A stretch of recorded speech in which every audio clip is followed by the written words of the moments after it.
Welcome back everybody to Southern 8099, and we have got another build project to get started here, so I won't waste your time with a lot of talk. So as the usual, we'll do the usual steps. Let's get started. Let's unbox this thing and see what we've got.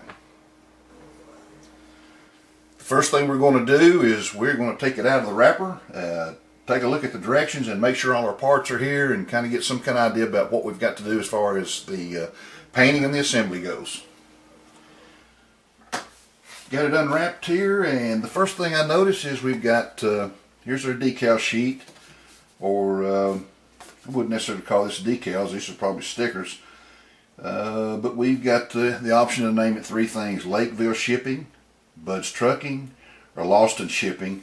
And we've got the door numbers, a few other signs, caution signs and everything. So got our yellow and black markings for our dock bumpers. So got some options here. I always like that. Another good sign is we've got 2 pages of directions. Well, you've really got 1 page, because the front page gives you kind of a description of what it is and what it's used for. Flip it over on the back, got the exploded view. So this is a very, very simple kit. So this is just a matter of getting it painted and put it back together and get it on your layout. Okay, after having looked at the instructions, I would just kind of set them up kind of right here in front of me there to give me something to look at, kind of get an idea of what parts go where. And there's nothing looks real strange here. So, and we've got 1, 2, 3 colors of parts. These would be these are probably our external walls, and this would be our doors, and probably our frames and everything that go with those doors. More side walls. Now we've got, this could be a base and a roof.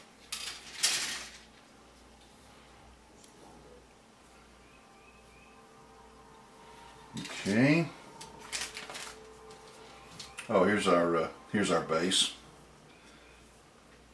No, this would be a front wall. This is what these would be, front walls, if I'm not mistaken. So, and we do have some clear plastic here, which, as I mentioned previously, we don't, I don't ever take those out till I'm ready for them, because I don't want to get them scratched up. So just looking at the directions, I don't see where we would be using these unless we were to withhold one of the doors or something. So, but anyway, we'll cross that bridge when we get to it. So far, it looks real good, real simple. So let's get the parts separated for paint. Go get them painted, and then we'll see what we got.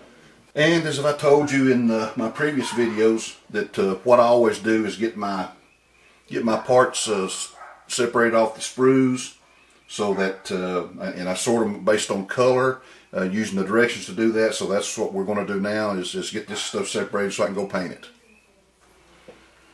Now, I don't know if I mentioned this or not, but when I do sort my parts, I always give everything a good primer coat. Sometimes I'll use a clear primer, and sometimes I use a white primer, but I do prime everything. It just, especially if I'm going to use acrylic paints, it just seems like it helps everything adhere better to the plastic. So get these things sorted, go out and get them a primer coat, and then we'll go from there. Okay, after looking at the directions, we've got an option here. We can go with the 2 large doors.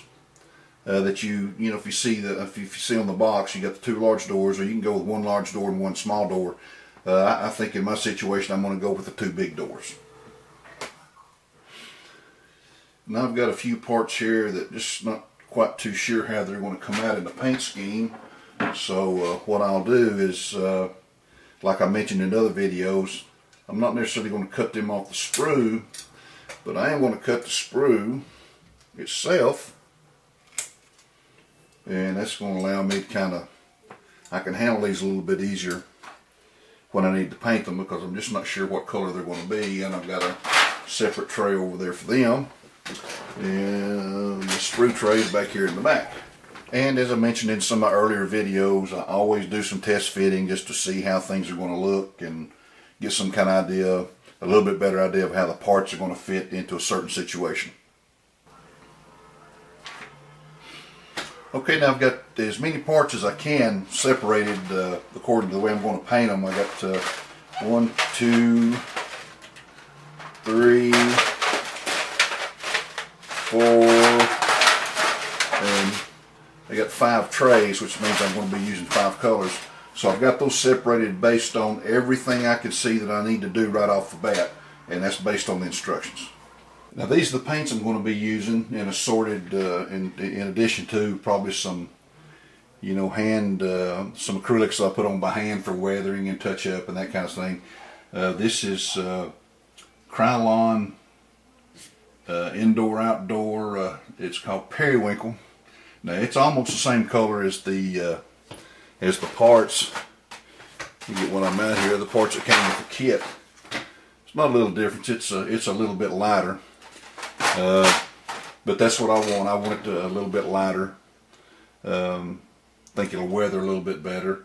Right here we have Krylon. It's for plastic.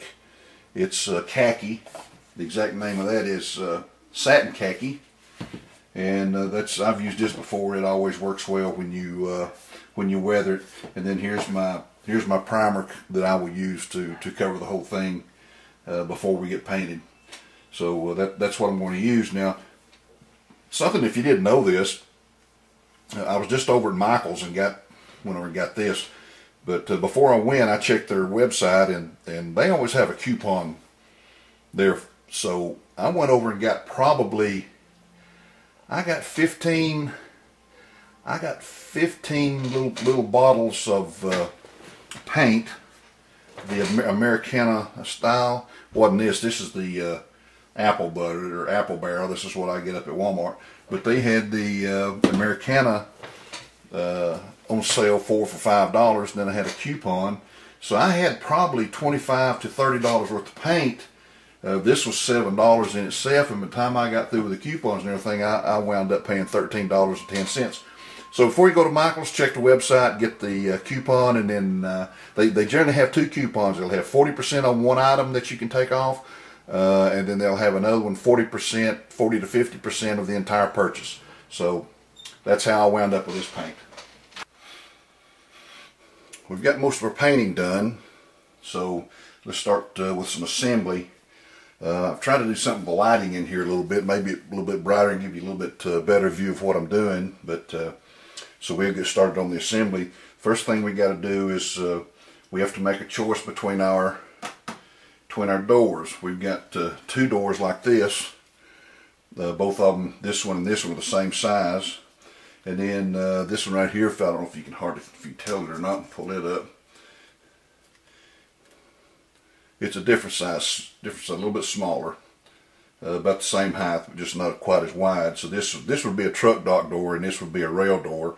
The rail door could be used, I guess, as either one, but I'm going to put this one over there because I'm not sure if my rail siding will extend all the way down. This will give me an opportunity to use have a truck door. So that's what we're going to do with that. So get these 2 pieces glued in there, and then we'll take the next step.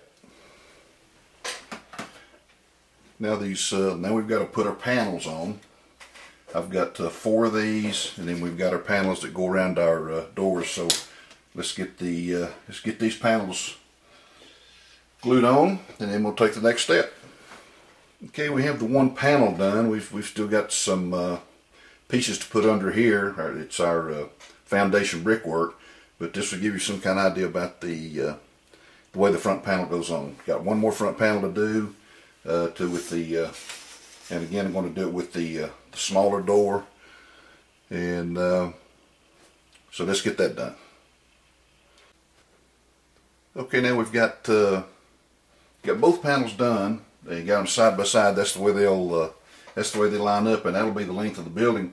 Now, a good thing about this, if you wanted to, The building is designed so that you could only use, say if you just wanted to use half the building, then use the other for something else. If you were good with styrene to make some more walls, you could turn 2 buildings into it, or out of it. The next thing you could do is order an additional kit that would of the same type, and then they've got another kit, I think it's Lawton shipping or something like that, but you could extend it out even further. You could increase this by a half to another full length. So this is designed to give you a pretty large building if that's what you like.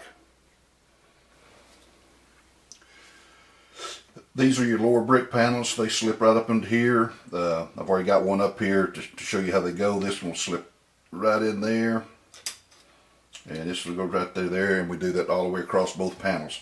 So let's get those glued in. Now, one thing about putting these panels in right here, that is a snug fit, so you might have to take your file and especially if you paint these on the bottom, because they don't want to go in there too easy. So I'm going to file that down just a little bit and still get a snug fit, but just want to make sure that they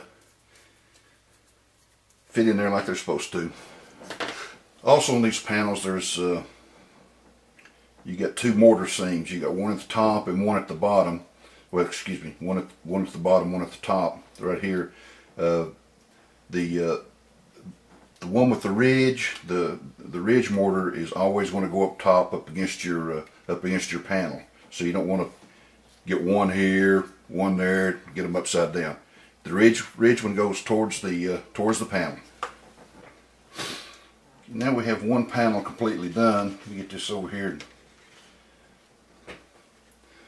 See if we can get you a little time shot about your seams here. This one, always be sure you got this. Something to point with here. This seam here is at the top, and this is here at the bottom. See how they line up. There is a difference if you get them reversed upside down. Another tip about putting these panels together is in your glue, instead of putting your glue on the back of your bottom panel here, I put my glue on my front panel here, right here along the edges. Once you pre-fit it, you'll see how you should put it on there. That way you don't wind up with a lot of glue on your part. Okay, you can see I've added my glue here on my face plate instead of the back of my part here. I've sanded my edges here so that they're going to fit nicely, top and bottom. Got them lined up correctly. And if everything's fine, it'll just slip right in there.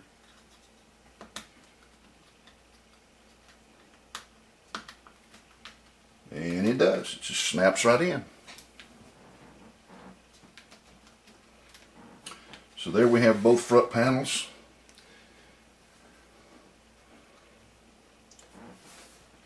Looking good. They're kind of bright and glossy now, but as soon as we weather them, that'll tone down quite a bit. So we have our front panels done. Now we can go on to our next step.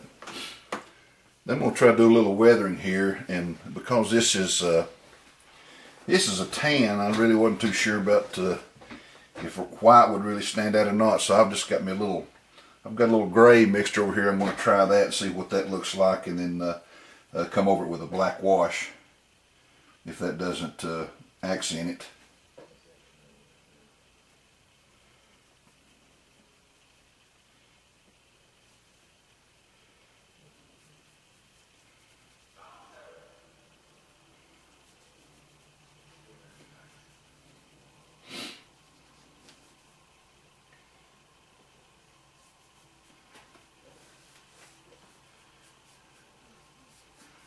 And I don't think that gray is going to do much for it.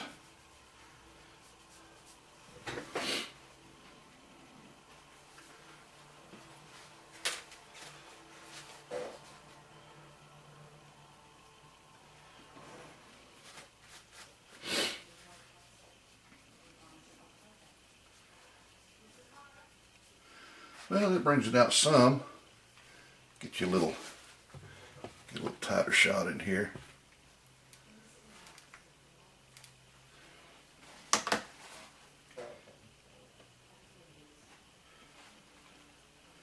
Let's see if throw a little black in there, what it does.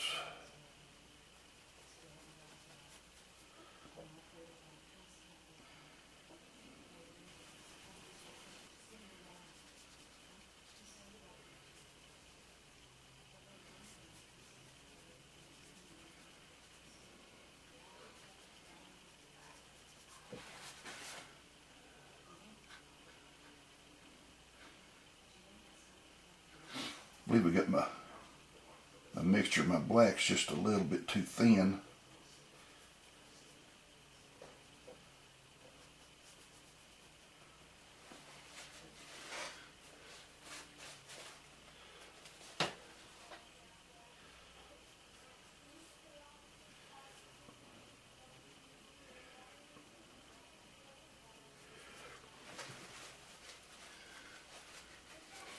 Well, I don't know if the camera picks it up, but it is a little bit discernible from here.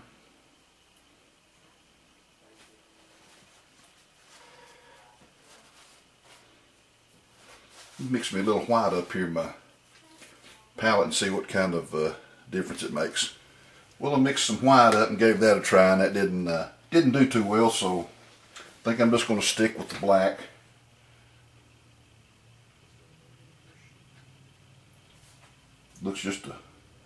Looks quite a bit better up against that tan.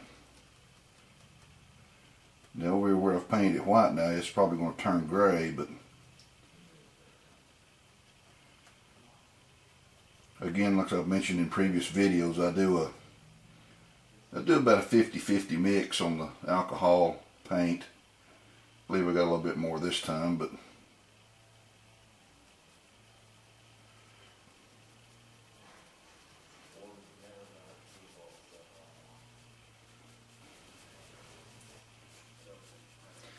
and as I mentioned in earlier videos, I like the way the alcohol spreads out quickly. I don't have to brush it so much.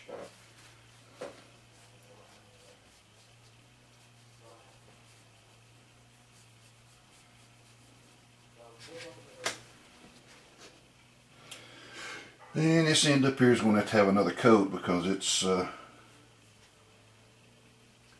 white is really soaking up that black. So now up here, I'm not sure what I'm going to do about weathering. I've got a couple of things in mind, but just stands right now, just really not too sure. Probably going to have to run over to the hobby store and take a look at some paint. I have no complaints at all about that. I think I'm satisfied with that.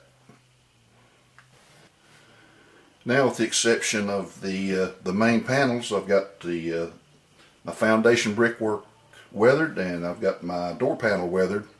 Used a little black wash and a little rust wash there on that aluminum door. So finished with that. Let me finish up with the other panel, and we'll move on to something else. Now we're going to just use a little bit of glue to get our window in here.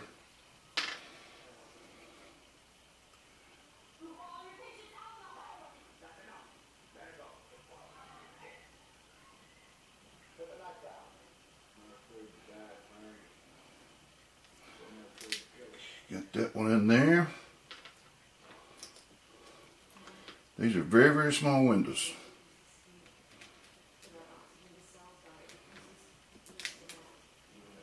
And they kind of snap in there a little bit. Just don't want to push my panel out.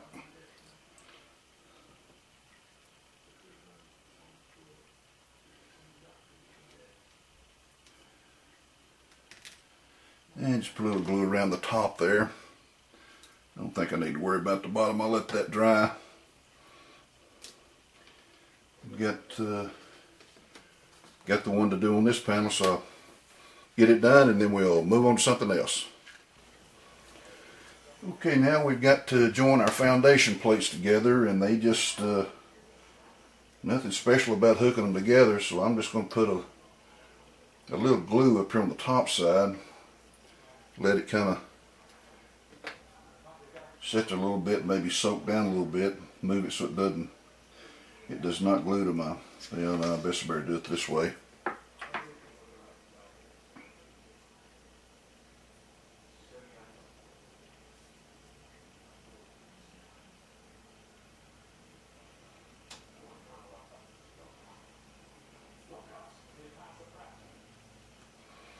Okay, got that.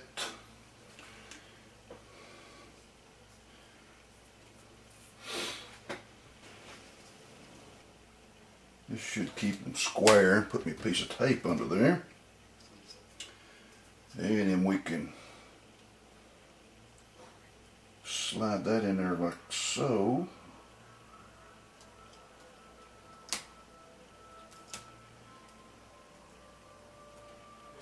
I believe I just solved that problem.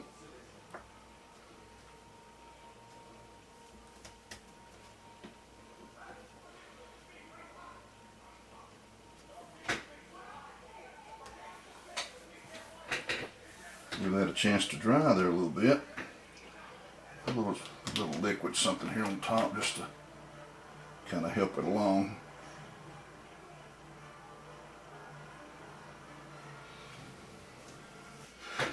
Now we're going to put our panels, front panels to the base, and we're going to work from the back side here. So I've got everything pretty well lined up, so let me, if I can do this without spilling my glue again.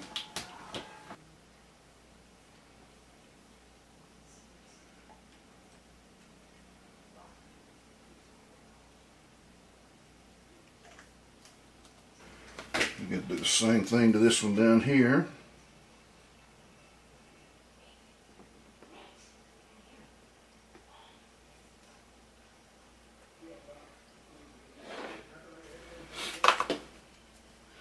Now we're going to install our end panel here. It'll sit, it's got a little groove that sits in there, and that just goes in there nicely.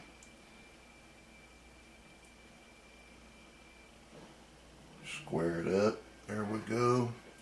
That'll sit in there pretty much. I know the lighting's not that good. No, it's not. It's not very good at all, but that's the way that's going to sit in there. So let me get that glued in, we'll come back. I hope this is coming through pretty clear, but once I got my walls up, I decided to go ahead and do a little weathering while I had it here.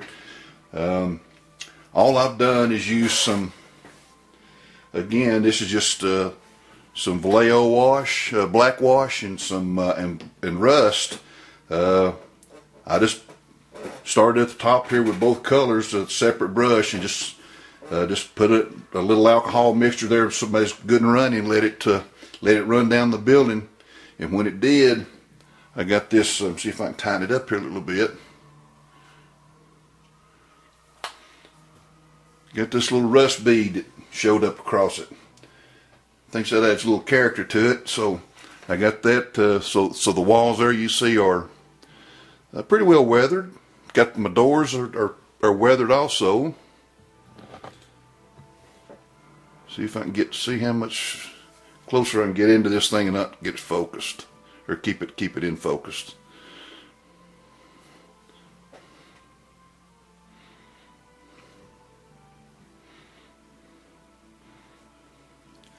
There you go. You can see a good view of that rust bead that showed up when I put that Vallejo wash on it. So that's turned out pretty well. I got to let that dry, and then I can get on to put our bumper pads on, our dock plate, and our roof, and we'll be done. Okay, I just can't pass up this opportunity. As I told you, I put that other door in, or chose to put the other door in for a truck as opposed to rail, and I'm kind of glad I did now, because now for some reason the other Tennessee Titans have backed the truck up there, and I don't know what they're probably looking for, some cheap free agents or a cheap head coach. I don't know. But maybe they'll find something in there worth hauling out of there. Okay, now we're going to get into a little tedious work here. Now this is these are your bumper pads and your dock plate that go on the side of the building. So I'm going to show you here how we're going to do this, and then I'll get it all glued together, and then we'll come back, and I'm going to make the assembly now. That'll go on there. That'll fit on there like that. Of course, I'll get it squared up, and that'll be glued on there.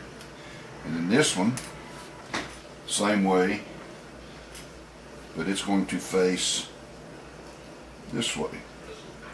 And I don't have them squared up on there, but when I glue them, see that this is going to be kind of tough to do this. That goes there, This one goes on top when I get it glued on there. And then we have our bumper pad that will sit on top of that. So let me get this put together and we'll come back and take a look at it before we go paint it. This is those two pieces glued together. Give you some kind of idea how that works. And then I've got a little sand in here to do on the bottom ridges here to kind of to make them level. They won't be seen, but I'm going to get those sanded, and then we get this whole thing painted and make sure this this piece right here, there we go. This piece right here will fit on this side up against the building, and this would be your bumper pad. Turn this around here. This will be your bumper pad that'll go here. Now if you're wondering how I spray paint things and keep them from blowing all over the place, this is how I do it. All this is just a piece of wood. This is a piece of masking tape just turned upside down, sticky side up. Just a couple of thumbtacks in there to hold it down, and then my parts are just the side I want to paint face up. I can spray them like that and they don't go flying all over the table. Now these are the two dock plates.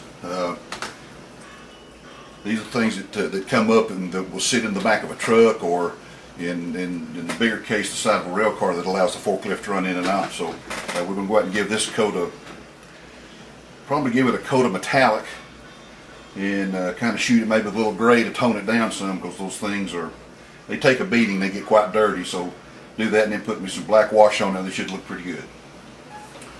Okay, we are just about done. Just wanted to show you what I've done here. If you remember, this was called Bud's Trucking Company. Well, I guess that's alright for some people, but I took it upon myself. I wanted to rename it. So my warehouse and the transfer facility here is now the Rooster Dog Road and Rail Transfer. Now, the Rooster Dog, my dad was in the trucking business for many, many years, and that was his handle on CB radio. Now, I'm not going to go into detail about what Rooster Dog actually means. Maybe you can figure it out. But this is now the Rooster Dog Road and Rail Transfer. All I did was print this out on just some photo paper, and then I've got a little small piece of styrene glued to the back of it, then to the building. Now let's go over here and take a look at our doors. Got a little touch-up work here to do on my door. Tighten it in here to see. So my doors turned out to be pretty good. The only problem I don't like, the only thing I like about the only thing about the doors I do not like is the decals here are paper. And I used a blade. I used 2 or 3 sharp blades, and these things just do not cut clean. So anyway, you know, from a distance they look all right. So, and you have to put them on with Elmer's glue. So that's my rail car loading and unloading door. And then we'll go down here, and we got the same thing here. We gotten a little dusty here from fooling with these this paper. But again, we got our bumper pad and our signs around the door, and this is our truck loading door. So got just a few little odds and ends things to do. Up here at top, I got to put our roofing. Well, I'm not sure what they call it, but they call them caps, I guess. Put our caps on there, and we'll be complete with this one. Okay, for those of you who like to kit bash and add on to existing buildings and that kind of thing, let me show you something. This kit comes with a whole lot of extra parts. You wind up with an extra door. Thus, now you could also put this in here or replace one of these panels in here. But you could, if you wanted to, you could come out here to the side with a recessed door off to the side of the building, and then just go up flat against the wall if this was going to sit up against the wall. Well, if you come out there with some more styrene, build your little office or something out there. Now these little panels right here, it's these things right here, so you could come all the way up and extend to a whole nother building. And it would take very little effort with some styrene. And let's see what we got. These are expansion parts right here at the bottom. These is if you want to combine 2 kits. But there are a lot of parts left over. Not only that, but there are a lot of glass parts. Even got enough parts here to do another one of these loading bumper door, loading dock doors, and plenty of glass. I didn't use but 2 real small pieces, or really 3. 2 for this door here and 1 for this door here. So I wound up with a whole bunch of stuff left over that I could add to this, or just I could even make a totally new small building. So that's something to keep in mind with this kit. Just don't throw your parts away. Now we're going to finish up by adding our caps and our corner caps. This is a corner cap. And there's a little ridge, it just sits on there. It's nothing real difficult, so that'll go on there like that. And then we've got just the single pieces that just go all the way around. They'll sit on like that, easy to glue on. And another good thing about this is I don't have to weather these. I went ahead and spray painted them a while ago, and then right after they dried, I just brushed it a little bit with some black paint, a spray just over it, so don't have to do any weathering with that. So let's get these glued on, and let's get this finished up. One thing I always try to do, this glue right here, sometimes it gets aggravating. The liquid kind I'm preference to, but the thing about this is if I'm using this, I'll always put me a bead of my glue on there, and I don't get any big hurry. Just kind of let it set up for a little bit. That way when I'm ready to put my part on, it doesn't do so much slipping and sliding. So it's already got some tackiness to it, and it just slips right on there.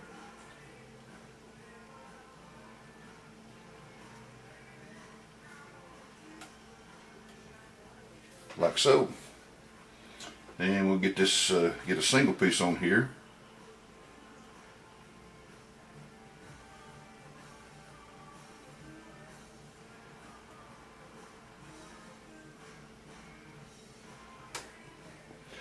Another good thing about really paying attention to your directions before you ever start building, it gives you some kind of idea about your glue process, about if where you can afford to make mistakes and where you can, and that way your glue doesn't show up on the kit.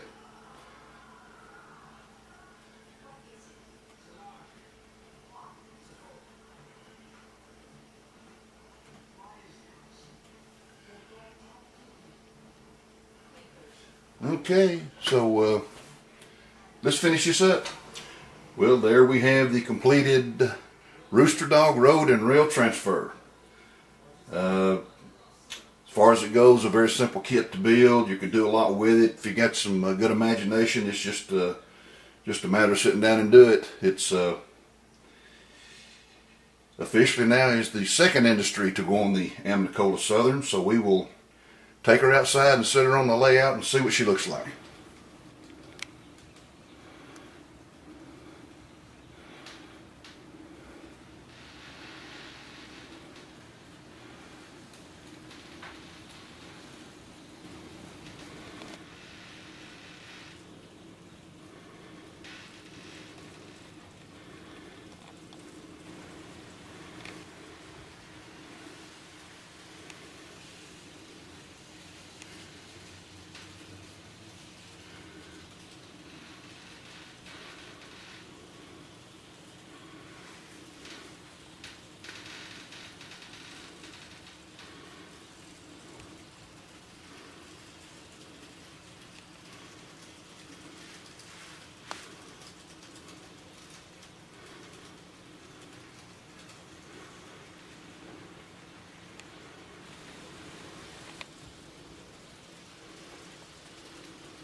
Well, there you have it, the build of the Rooster Dog Road and Rail facility. Hope you enjoyed that. Appreciate you stopping by. Probably the next couple of weeks I've got one more build I'm going to get started on here for another part. It's going to go on my layout, and it's this Walthers Walton & Sons lumber company. This is going to be probably a little bit more challenging kit than what I've been used to doing, but I've got a special place picked out for it on the layout. We'll get started on that in a couple of weeks. Got a bunch of things to do around here. The weather's kind of clearing up a little bit, so thank you for stopping by. Thank you for viewing. Quick note, 2 weeks ago I had 41 subscribers. I've got 122 now. Who'd have thunk it? So, hope you're learning something. At least I hope I'm entertaining you. Sorry about the lighting. I try and I just can't get this place lit up to save my life. So, got another possibility I'm going to try. So, maybe somewhere in the future I can put some video up that you don't have to look at shadows. So, once again, thanks for coming by. Share me with your friends. If you've not subscribed, subscribe. And above all, have a good week. And let's go play with some trains.